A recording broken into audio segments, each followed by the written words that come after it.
오늘도 본문을 읽고 시작하겠습니다. 로마서 5장 5절서부터 11절까지입니다. 로마서 5장 5절서부터 11절까지. 자, 다 같이 읽고 읽은 소리를 들으면서 은혜 받는 시간 되게 하겠습니다. 시작. 소망이 우리를 부끄럽게 하지 아니함은 우리에게 주신 성령으로 말미암아 하나님의 사랑이 우리 마음에 부은 바 됨이니, 우리가 아직 연약할 때에 기약대로 그리스도께서 경건하지 않은 자를 위하여 죽으셨도다. 의인을 위하여 죽는 자가 쉽지 않고 선인을 위하여 용감히 죽는 자가 혹 있거니와, 우리가 아직 죄인 되었을 때에 그리스도께서 우리를 위하여 죽으심으로 하나님께서 우리에 대한 자기의 사랑을 확증하셨느니라. 그러면 이제 우리가 그의 피로 말미암아 의롭다 하심을 받았으니 더욱 그로 말미암아 진노하심에서 구원을 받을 것이니, 곧 우리가 원수 되었을 때에 그의 아들의 죽으심으로 말미암아 하나님과 화목하게 되었은즉, 화목하게 된 자로서는 더욱 그의 살아나심으로 말미암아 구원을 받을 것이니라. 그뿐 아니라 이제 우리로 화목하게 하신 우리 주 예수 그리스도로 말미암아 하나님 안에서 또한 즐거워하느니라. 우리가 몇 주를 거쳐서 소망에 관한 얘기를 하고 있습니다. 오늘은 이 소망에 대해서 여러분하고 실천적 의미에서 어떤 의미가 있는지를 생각해보는 시간을 갖겠습니다. 우리가 성경을 읽을 때 소망이라는, 신약을 읽으면서 소망이라는 단어를 접할 때마다 여러분은 미리, 또 우리는 알아야 될 게 하나 있어요. 소망은, 성경에 적혀있는 소망은 우리가 흔히 생각하는 희망과 다른 것입니다. 크리스천들조차도 우리가 흔히 생각하는 희망이란 단어와 성경에 나와 있는 소망이란 단어를 동일시하는 경향이 상당히 많은 것을 보게 됩니다. 그러나 다릅니다. 여러분은 소망, 그러면은 여러분은 그 소망이란 단어가 주는 시제가 어떻게 됩니까? 많은 사람들이 소망 그러면 시제가 미래에 둡니다. 시제를 미래에 둡니다. 희망도 역시 시제가 미래죠. 우리가 말씀 한 군데 찾겠습니다. 고린도전서 13장 13절.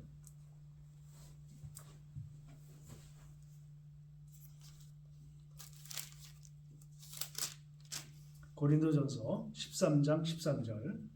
자, 찾으셨으면 같이 읽겠습니다. 시작. 그런즉 믿음, 소망, 사랑, 이 세 가지는 항상 있을 것인데 그 중에 제일은 사랑이라. 널리 알려져 있고 우리 모두가 알고 있는 말씀이지요. 믿음, 소망, 사랑, 이 세 가지는 항상 있을 것인데 그 중에 제일은 사랑이라. 우리가 이 말씀을 읽으면 믿음, 소망, 사랑, 이 중에서 제일 중요한 게 사랑이다. 우리 이런 관점으로 받아들이고 인식을 하게 돼요. 믿음도 있고 소망도 있고 사랑도 있지만 제일 중요한 게 사랑이기 때문에 우리는 이 말씀을 읽을 때 사랑을 중심으로 생각을 하게 됩니다. 물론 고린도전서 13장은 바울이 사랑에 대한 정의를 내린 장이지요. 그래서 사랑을 강조한 거 맞습니다. 그러나 우리가 말씀을 읽으면서 그 말씀의 행간들을 볼 줄 알아야 돼요. 한번 볼까요? 믿음, 소망, 사랑, 이 세 가지는 항상 있을 것인데 했을 때, 여러분, 여기서 소망이 언제 있다고요? 항상 있대요. 미래 시점이 아닙니다. 항상 있대요. 믿음도 항상 있대요. 그리고 사랑도 항상 있대요. 성경은 소망이라는 단어를 쓸 때 시제를 미래로 두지 않습니다. 현재로 두어요. 한 군데 더 찾을까요? 베드로전서 3장 15절입니다. 베드로전서 3장 15절.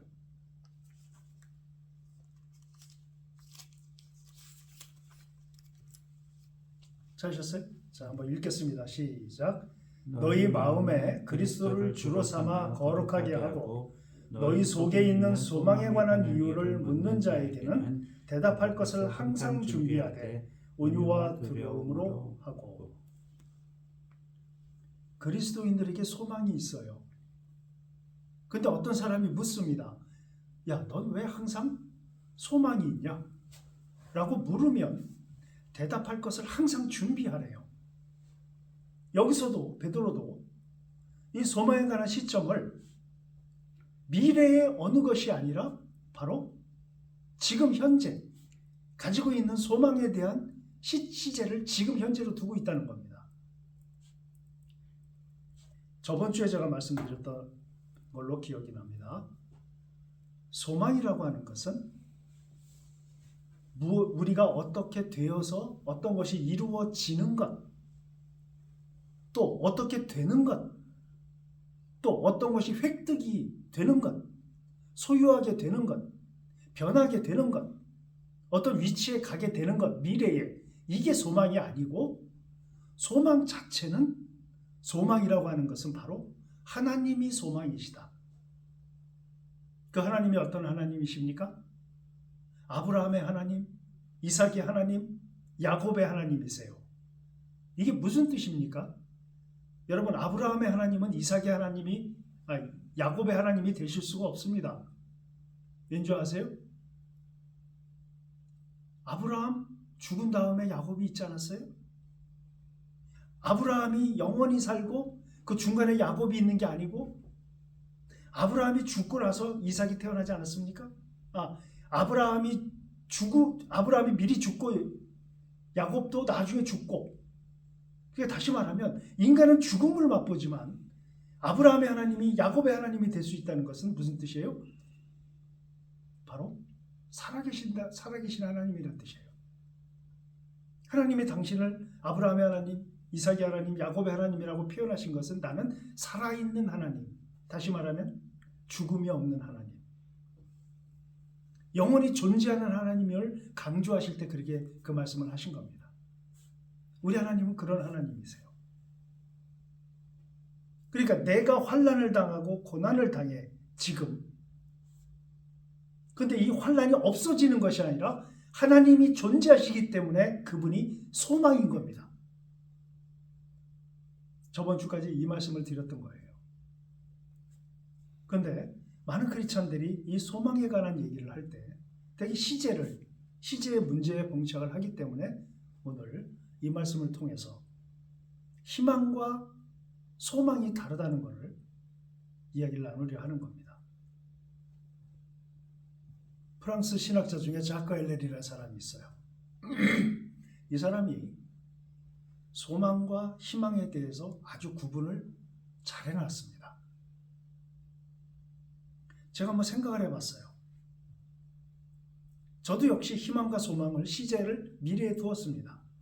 소망이나 희망을 다 같은 종류의 단어로 생각을 했어요. 그럴 수밖에 없지 않습니까? 왜요? 영어 성경도 소망이라는 단어는 전부 호흡으로 번역을 해놨습니다. 호흡은 희망이잖아요. 또 히브리어 헬라어도 마찬가지입니다. 같은 유사한 의미로 쓰였어요. 단어를 봤을 때는 구분이 안 갑니다. 근데 제가 이런 생각을 해봤어요. 고난을 당하고 있는데 미래에 내가 구원을 받는다. 그래, 나는 구원을 받지. 근데 지금 힘든데요. 지금 아픈데요. 지금 고통스러운데요. 희망이라고 하는 것은 지금 아프고 힘들고 이러더라 할지라도 뭔가 좋아지겠지 하는 어떤 그런 막연한 어떤 것이에요. 이거 자크 엘렐이 이렇게 얘기를 했습니다. 소망이라고 하는 것은 그리스도께서 오실 것을 희망하면서 현실을 긍정하는 것 이렇게 표현했어요. 그리스도의 재림이 분명히 있을 거라는 거죠. 이 얘기는 무슨 뜻이냐면 그리스도가 재림하셔서 우리를 구원시키실 것을 희망한다는 뜻이 아니라 주님은 이 땅에 오셨고 우리를 위해서 십자가에 돌아가 주셨고 다시 재림하시는, 다시 말하면 존재하시는 왕으로서 좌정하고 계시는 그 하나님이신 예수 그리스도, 그분이 계신 것, 이것이 강조되는 거예요. 그분이 계시기 때문에 현재를 긍정하여 사는 것, 이게 소망이라고 얘기했어요. 자크 렐릴이 희망을 또 뭐라고 얘기했냐면 희망은 지금 아프고 힘들고 고통스러운 현실에서 벗어나기 위해서 그저 미래의 그 불확실하고 막연한 어떤 그 바램을 소원하는 것, 이걸 희망이라고 얘기를 했습니다. 희망과 소망을 적절하게 표현이 되었던 것 같아요. 고난을 당해본 사람의 입장에서 미래에 어떻게 될 것, 그것이 굉장히 희망적이지만 지금 힘든데요, 지금 아프고 고통스럽고 과연 이것이 소망일까? 하나님을 믿는 사람들이 미래의 그 어떤 하나만을 기대하고 지금 이 아프고 힘든 것에 대해서 어떠한 하나님 신적 작용을 우리가 기대할 수 없는 것인가? 이것이 나의 질문이었습니다. 근데 그러다 성경을 읽다 보니까 한 가지 깨닫게 된 게 그거였어요. 이거 뭔가 내가 생각하는 희망이라는 것과 뭔가 좀 다르다. 결이 다르다. 이게 뭘까? 이 고민을 한참 하고 할 때 자크 렐릴이 얘기한 책을 읽다가 여기서 발견하게 된 겁니다. 소망과 희망의 차이를. 그리스도께서 왕으로 계시고 그분이 우리와 동행해 주시는 이 현실의 삶 속에서 우리가 어떻게 그 그리스도와 동행하면서 살고 있는가 그거 찾고 있으면 자크 엘렐 리에다 리을 찾았어요? 리에다 리을.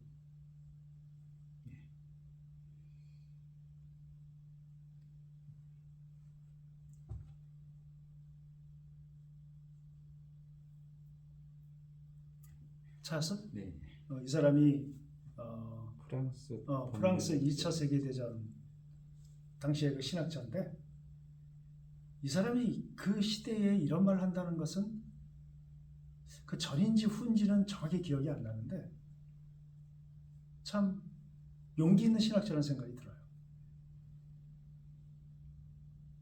당시에 희망도 사라진 프랑스에서 성경을 소망과 희망을 구분해서 현재도 그리스도로 인해서 우리가 소망을 가져야 한다라고 얘기하기에는 쉽지 않았을 텐데 참 대단한 신학자라는 생각이 들어요. 한번 나중에 자크 렐릴 그 사상에 대한 내용을 한번 찾아서 한번 읽어봐요.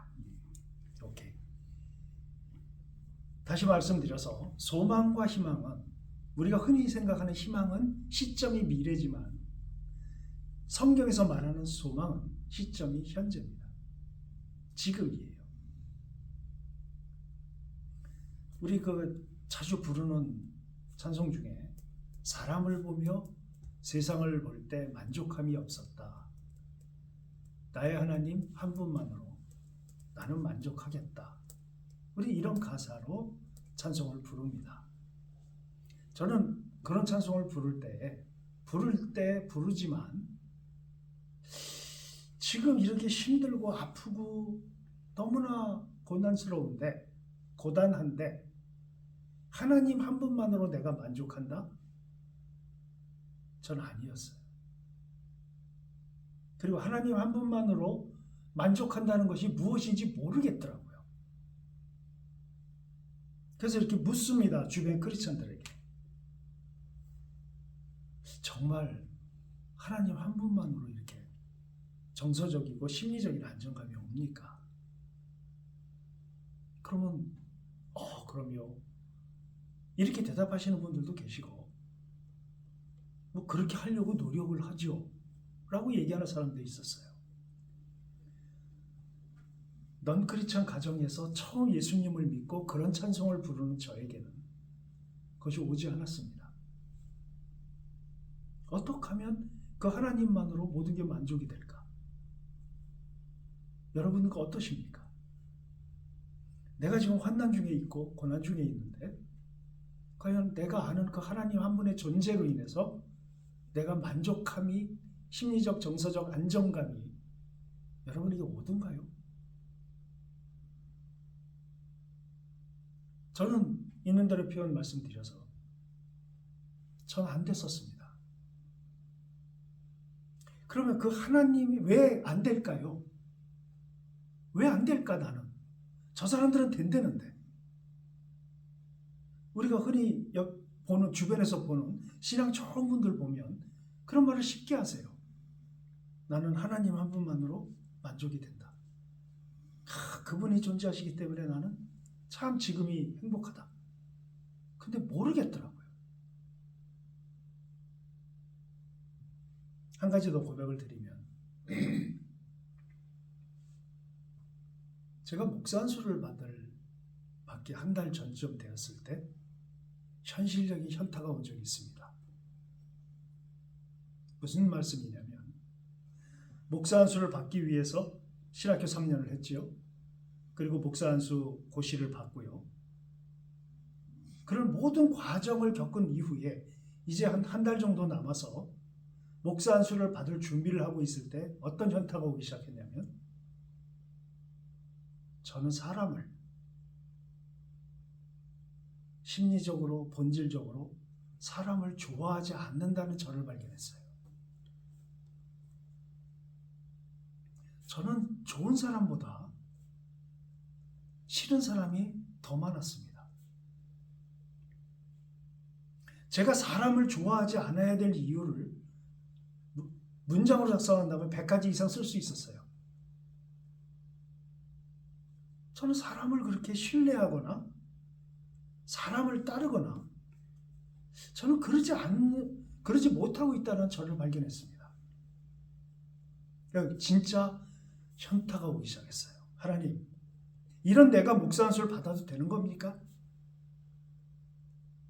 사람이 좋고 사람을 사랑하고 사람을 이해하고 근본적으로 사람에 대한 애정이 있어야 목회자가 될 수 있지 않겠습니까? 근데 하나님, 저는 아무리 봐도 저는 사람이 좋다, 사람을 이해한다, 사람을 품는다 하는 개념을 저는 많이 가지고 있지 않은 것 같습니다. 이런 고백을 하지 않을 수가 없었어요. 정서적인 오한이 오기 시작했습니다. 힘들었어요. 과정을 다 끝내놓고 목사 안수를 받으면 되는데 내가 왜 이러지? 안 그래도 되지 않습니까? 그냥 목사 안수 받으면 되잖아요. 근데 힘들었어요. 힘들 때 기도원을 간다든가 내지는 뭐 이렇게 조용한 시간을 갖는다든가 그럴 수 있는 형편이 안 됐었습니다. 회사에서 사목을 했기 때문에 매일 출근을 해야 했어요. 뭐 그렇게 부지런한 크리스천도 아니었습니다, 저는. 그런데 그게 너무 심하게 왔어요. 사람을 사랑하고 예수님도 그러지 않으셨습니까? 나는 내 양을 알고 내 양은 나를 안다. 예수님의 그 양을 향한 사랑이 양들에게 들어갔고 그 양들 역시 예수님을 사랑하게 되는 이 아름다운 목회의 기본적인 그 틀을 나는 그게 안 되는 사람이다. 이렇게 오기 시작할 때부터 난 너무 힘들었습니다. 그래서 그렇게 부지런하지도 않은 내가 회사에서 끝나고 가까운 근교에 기도원을 가서 저녁마다 기도를 하기 시작했어요. 눈물 콧물 많이 했죠? 그냥 다 목사 되는데 왜 나는 왜 이럽니까? 나는 왜 이게 신경이 쓰입니까? 신경 안 쓰는 목사들 될 사람들 많이 있는데 하나님이 나를 뭔가 일깨워 주시려고 하셨다는 생각이 들었기 때문에 그런 기도를 하기 시작했어요. 응답이 없었습니다. 하루가 지나고 또 두 번째 가도 세 번째 가도 계속해서 응답이 없었어요. 근데 어느 날 그날도 역시 업무 끝나고 기도원을 갔는데요. 기도를 하는 도중에 마음속에서 이런 마음이 들었습니다. 하나님께서 너는 자격이 없음을 알지 않느냐? 적어도 너는 알지 않느냐? 너가 사람을 사랑할 수 있을 만큼의 사랑을 가지지 못한 자라는 것을 너는 지금 알지 않았느냐? 나와 동행하자. 내가 가르쳐주마. 왜 그런 마음이 들었을까요? 전 그때 알았습니다. 내가 어떻게 해서 주님과 동행하는 것이 아니라 주님과 동행한다는 것은 하나님이 손을 잡고 이끌어 가시기 때문에 가능하다는 거예요.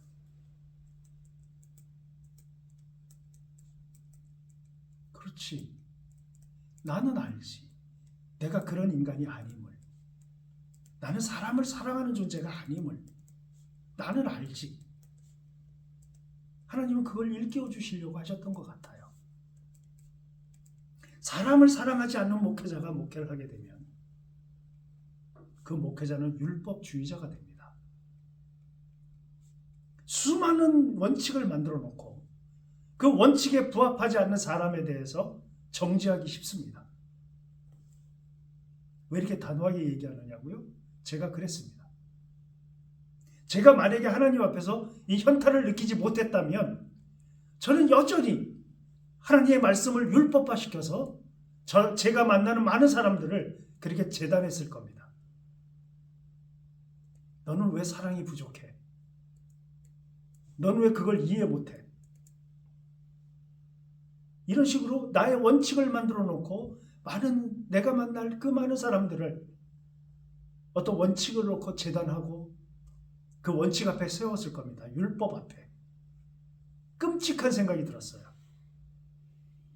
주님이 그때 기도원에 앉아서 눈물, 콧물 범벅이 되도록 울게 하시고 기도하게 하셨던 그때 마음속에서 울림을 주셨던 말씀이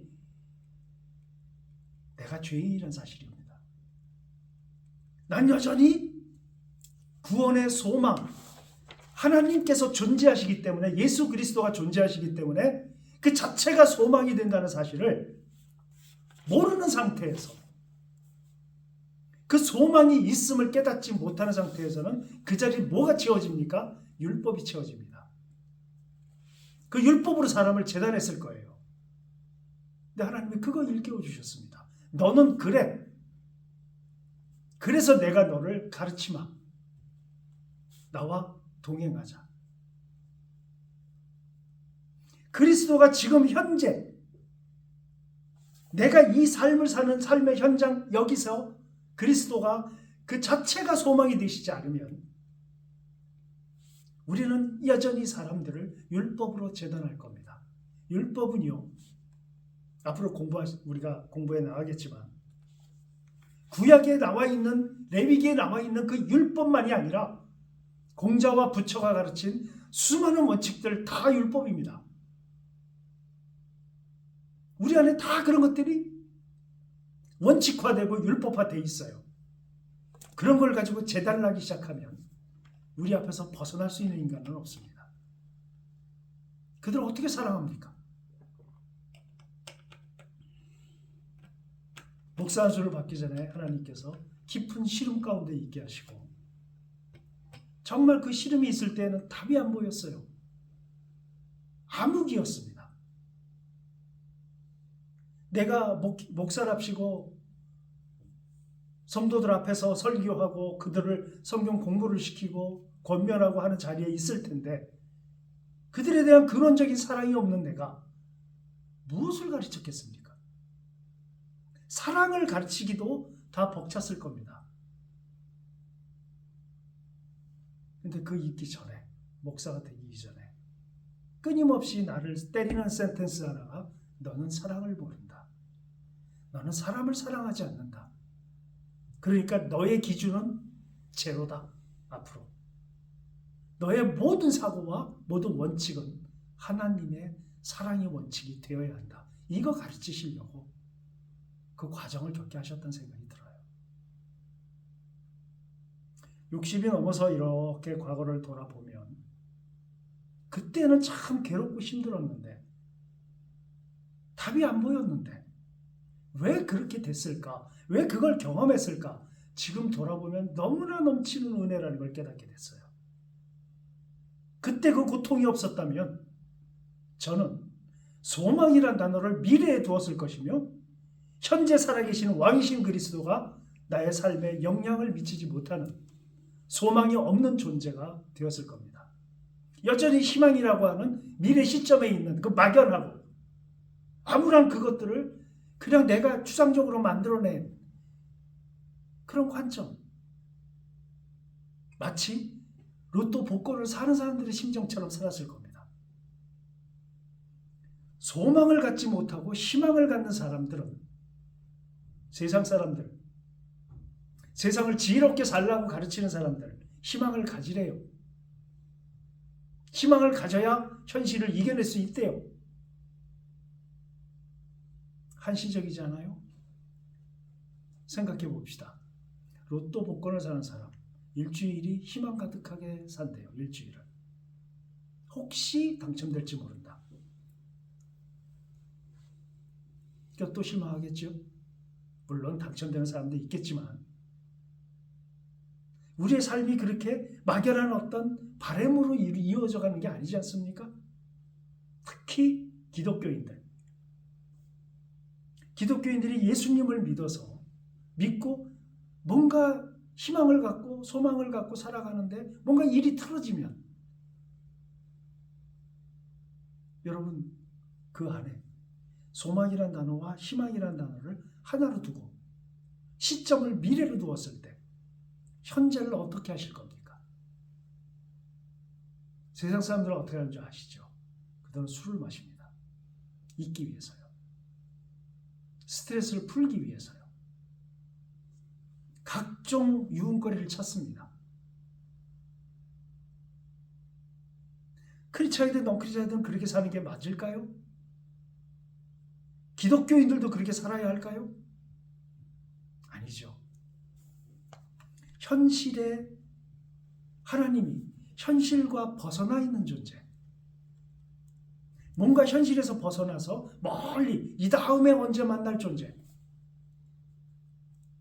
이 땅이 하나님의 통치가 이루어지는 하나님의 나라가 아니고 하나님의 나라는 죽어서 가는 천국 정도.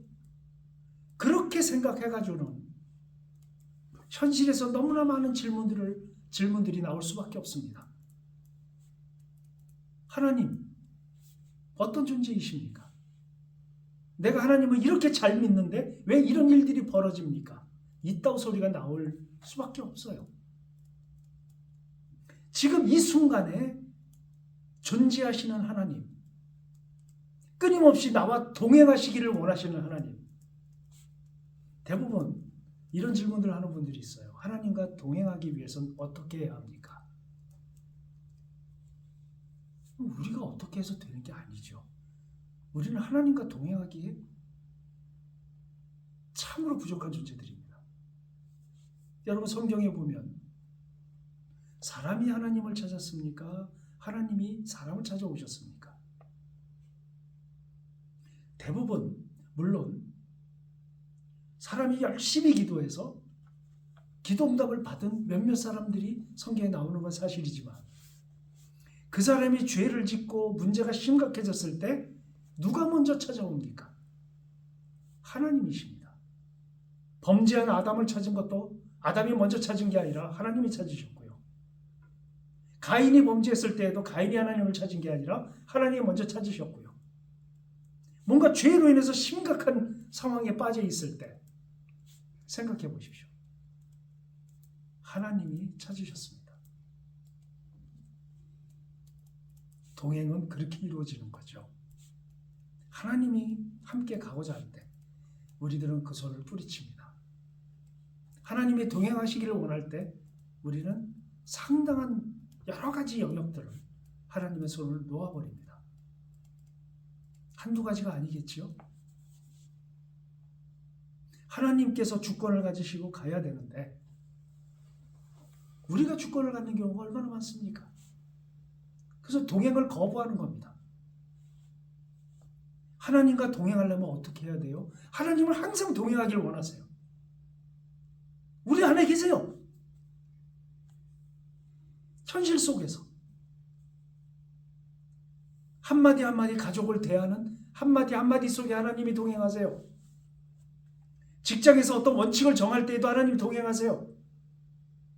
하나님은 동행하기를 원하세요. 우리가 거부하는 겁니다. 그 하나님의 원칙을 우리가 뿌리치는 거예요. 불편하거든요. 그렇게 하기에는. 이번 국회는 모르겠습니다. 저번 국회에 300명 가까이 되는 국회의원들 중에 3분의 2가 크리스찬이었습니다.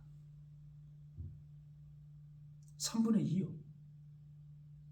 그럼 몇 명입니까? 적어도 한 70여 명은, 140여 명은 크리스찬이었다는 얘기예요. 300명 중에. 아니지. 맞습니까? 200명. 3분의 1이니까 200명이죠. 네. 저 조라조라 봤더니 안 주시네요. 네. 여러분, 300명 중에 200명이면요. 그냥 목사가 써서 아주 적절한 단어로 쪽수가 되지 않습니까? 안 바뀝니다. 그들은 이 나라를 물론 성경대로 모든 헌법이나 모든 걸 성경대로 할 수 있는 분위기는 아니죠. 그러나 하나님의 철학을 가지고 정치를 해야 된다고 생각을 합니다. 거기 있는 모든 크리스천들이 안타까운 마음을 안 가졌으리라고 저는 생각하지 않습니다. 가지셨을 거예요. 기독교인이니까. 주일마다 예배 참석하셨겠죠. 설교 들으셨겠죠. 뭐가 문제일까요? 하나님과 동행하는 것을 거부하는 겁니다. 소망을 미래에 둔다고요? 우리의 소망은 미래에 있다고요? 죽어서 천국 간다고요? 그게 소망입니까? 성경은 아니에요. 소망은 현재입니다. 고린도후서 4장 8절에서 10절 찾겠습니다. 고린도후서 4장 8절에서 10절.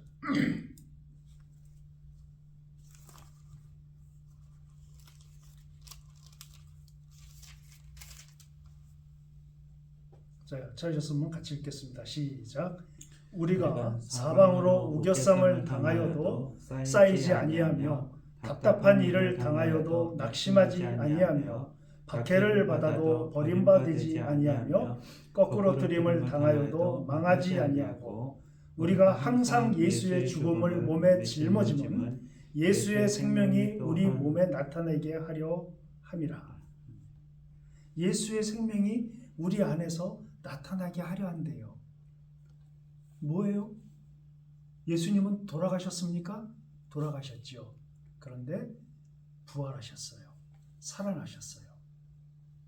우리가 예수님을 영접한다고 하는 것은 예수님의 철학과 사상을 영접하는 게 아니고 살아계신 예수 그리스도를 받아들이는 거예요.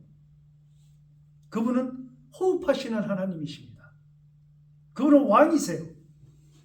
우리는 그런 분을 영접한 거예요. 현실에. 이게 사실이기 때문에 보십시오. 사방으로 우겨쌈을 당하여도 쌓이지 않는데요. 답답한 일을 당하여도 낙심하지 않는데요. 이거 미래입니까? 여기 시점이 뭐예요? 현재입니다. 한 군데 더 찾겠습니다. 고린도후서 6장 9절 10절. 6장 9절 10절.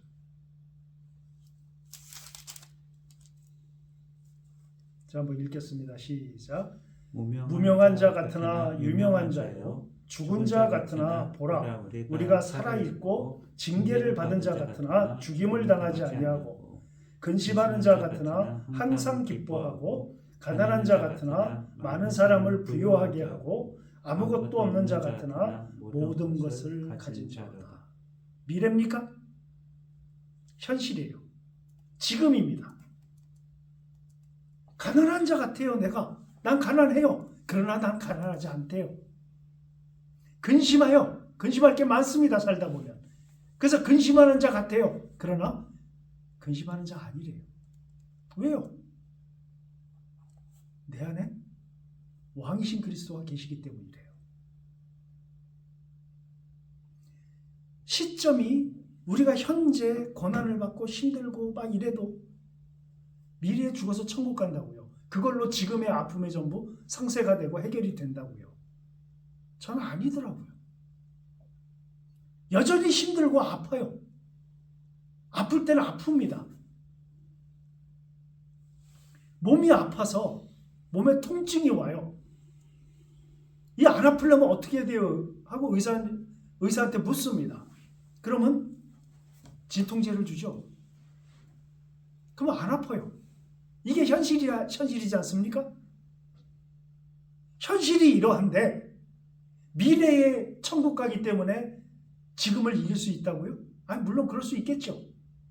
전 아니더라고요. 이게 해결이 안 되는데 소망이 미래 시점에 있다면 이게 무슨 의미가 있겠는가?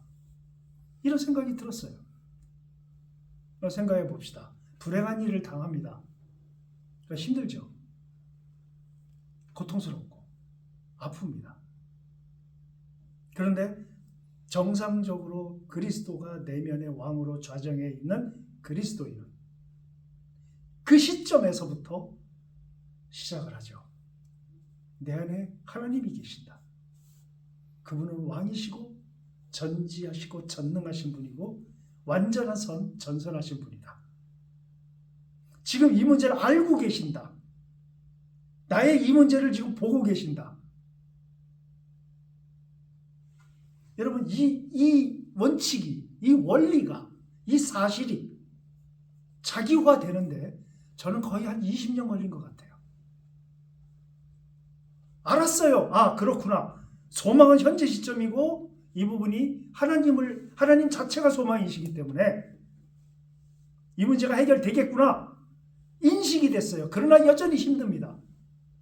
그런데 만약에 이 원리대로 소망을 현재 시점에 두고 하나님이 현재 계시고 나의 왕으로 좌정해 계시고 그분의 통치 가운데 있음을 인식한다면 그때부터는 우리가 어떤 형태가 되느냐면 하나님은 아시잖아요. 제발요. 힘들어요.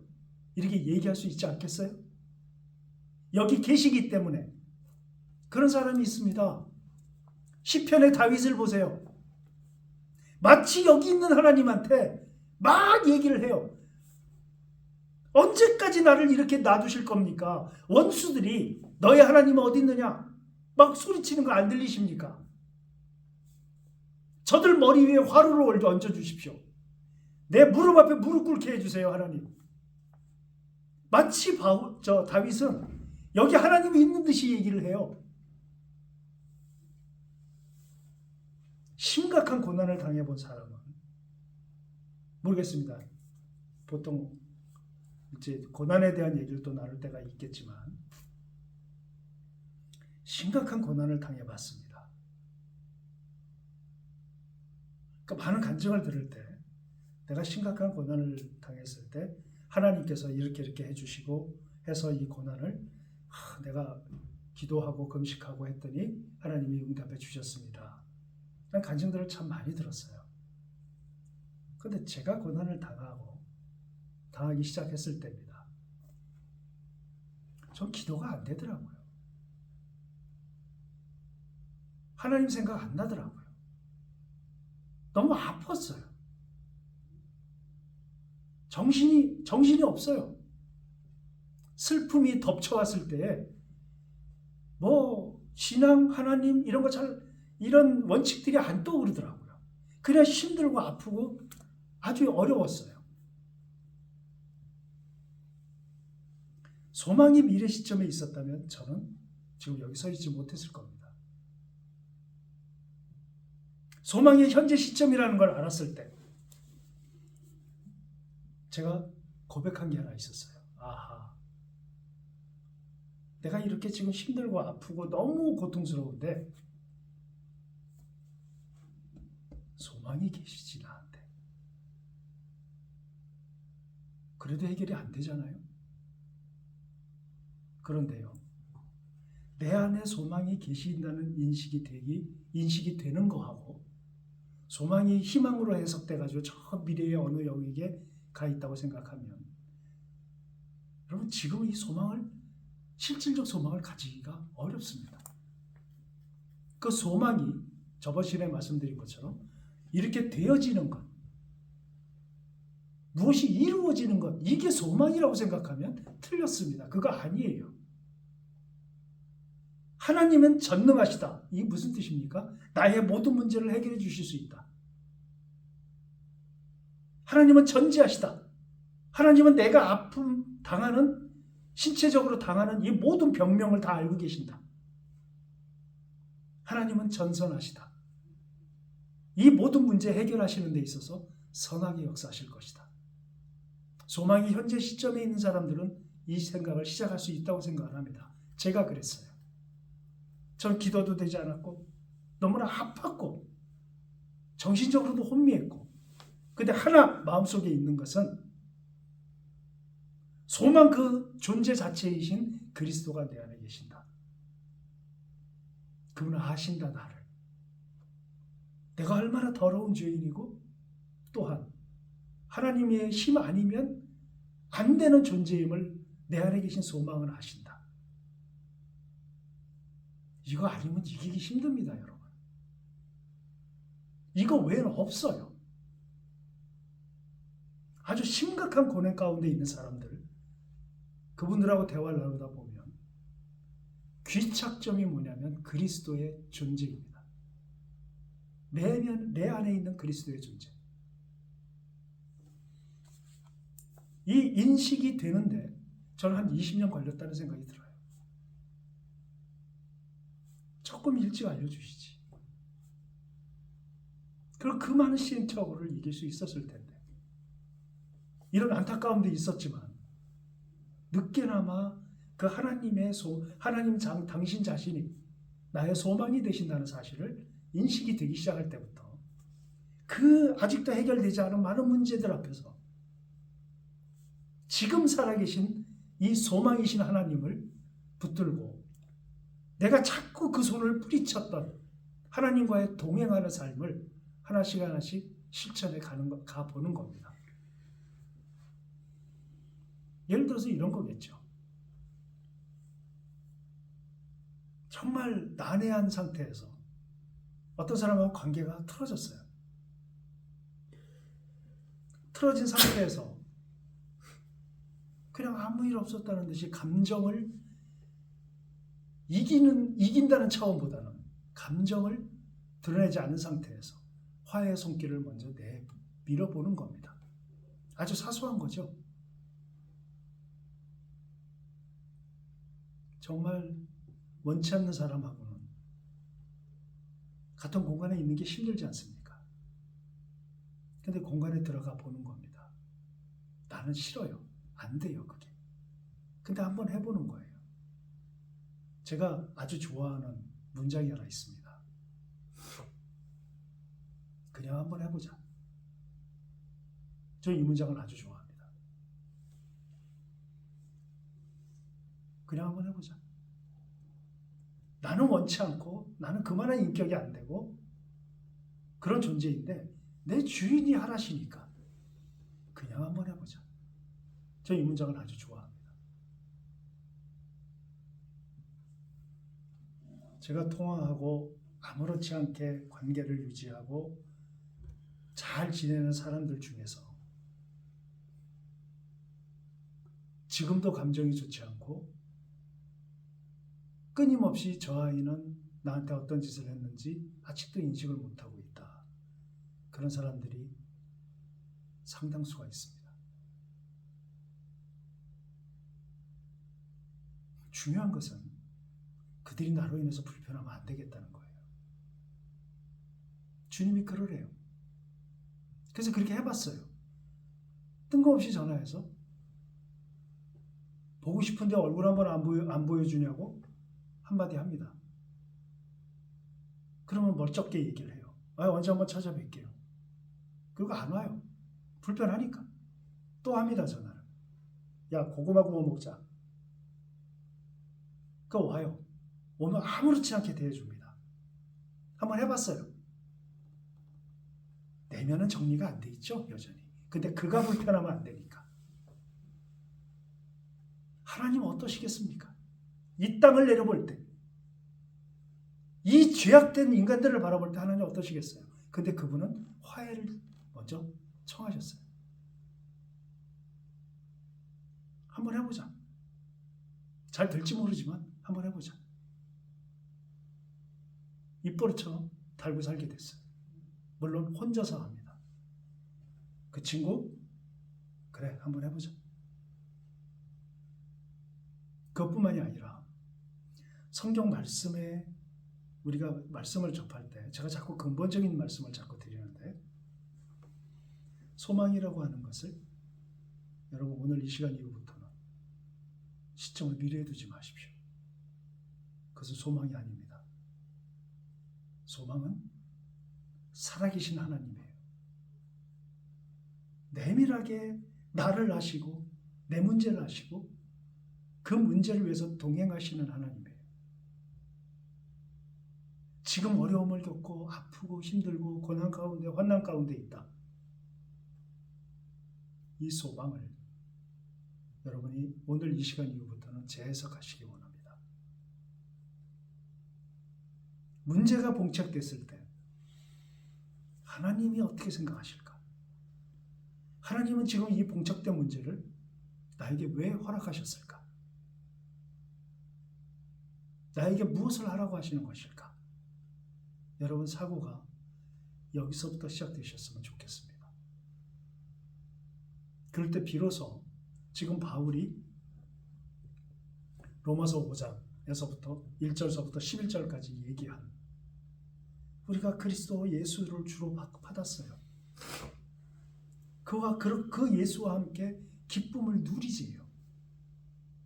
그렇지만 환난이 있는데 그 환난이 우리에게 인내를 내고 그 인내가 거듭되면 연단이 만들어지며 그 연단이 계속될수록 계속돼서 그 연단이 되었을 때 결국은 소망을 이룰 줄을 우리가 알기 때문이래요. 그러니까 다시 말하면 그리스도로 인해서 거듭나서 그 기쁨과 동시에 우리의 환난도 오지만 하지만 우리에겐 그 그리스도라는 소망이 우리 안에 있기 때문에 소망이 이루어진다. 그 얘기를 지금 쭉 11절까지 하신 겁니다. 성경이 그렇게 복잡하지 않지 않습니까? 알고 나면 단순하지요. 하나를 귀찮게 됩니다.